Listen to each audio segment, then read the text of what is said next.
cette semaine, bonjour Marco, bonjour Brigitte, à lire certains journaux, la troisième guerre mondiale a éclaté en Syrie à cause de l'État islamique, et c'est d'eux dont je vais vous parler. Alors, je vous entends déjà dire, non, il tue des gens Thomas, tu peux pas faire de blagues là-dessus, et je vous répondrai en 4 points. 1. Je vous entends pas, c'est pas comme ça que ça fonctionne la radio, c'est une conversation unilatérale, comme quand votre femme vous raconte sa journée. 2. Quand je dis je vous entends déjà, c'est scientifiquement impossible d'entendre à l'avance, même le prince Charles avec ses oreilles paraboles, il peut pas entendre le futur. 3. Je parle de ce que je veux, ok, c'est ma chronique, j'ai pas encore été viré, la semaine prochaine je fais 12 minutes sur l'herbe à chat, je m'en fous, je suis un malade moi. Et 4. C'est justement parce qu'il tue des gens qu'il faut s'en moquer. L'humour, c'est une arme contre les puissants, surtout quand on est comme moi, bien en sécurité en Suisse, loin de tout ça.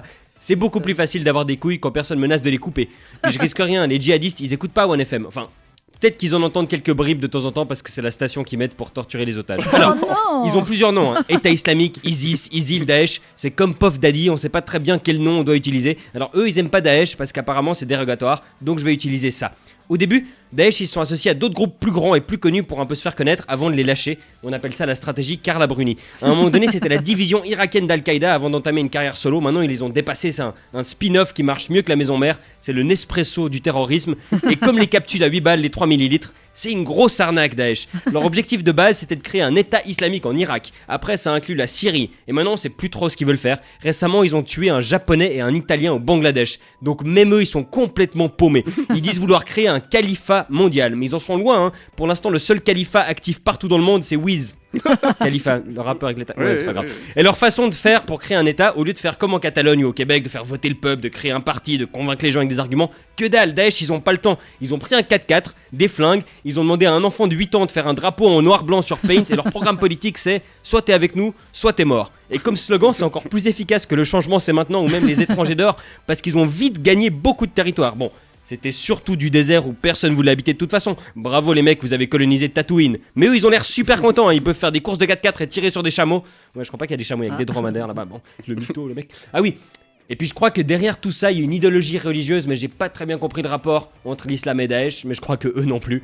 Tous les experts disent que c'est absolument contraire à toutes les valeurs de l'islam, ce qu'ils font, mais eux ils s'en battent les couilles. Ils ont pas le temps de lire le Coran, ils doivent aller raser un village à 14h. Ils arrivent même à se battre contre les autres groupuscules terroristes du coin. On fait mieux le djihad que vous d'abord, mon papa il est plus fort que le tien. C'est des écoliers à qui on a donné une mitraillette et pas assez de câlins. Et les mecs, là où ils sont super forts, c'est leur utilisation des réseaux sociaux. Ouais, ils postent des vidéos qui deviennent virales sur YouTube en mode Norman fait le djihad. Et le pire, c'est que ça marche. Il y a des dizaines de milliers d'ados occidentaux qui se font embarquer là-dedans. Visiblement, les jeunes mal dans leur peau, soit ils regardent les vidéos d'Enjoy Phoenix, soit celles de Daesh.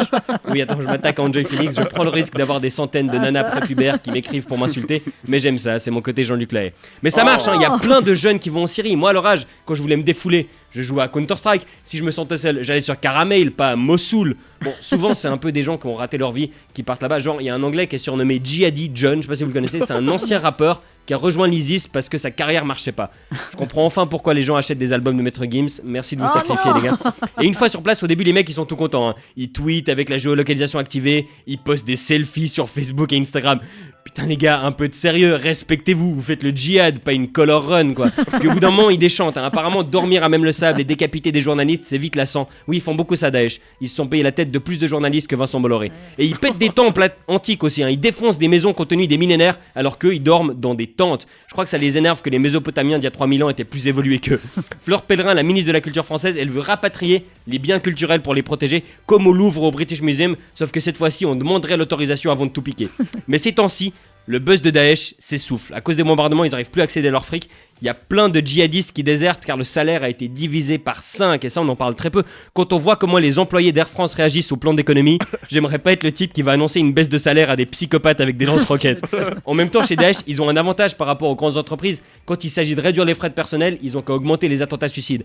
Ça Air France ils peuvent pas le faire, hein. Comment rivaliser avec Malaysia Airlines, pardon. Donc il y a plein de djihadistes qui veulent retourner en Europe. Daesh c'est tellement naze que ça te rend nostalgique de Dunkerque et Düsseldorf. Et après ils réalisent que c'est dur de retrouver du boulot avec un diplôme de moudjahidinerie appliquée.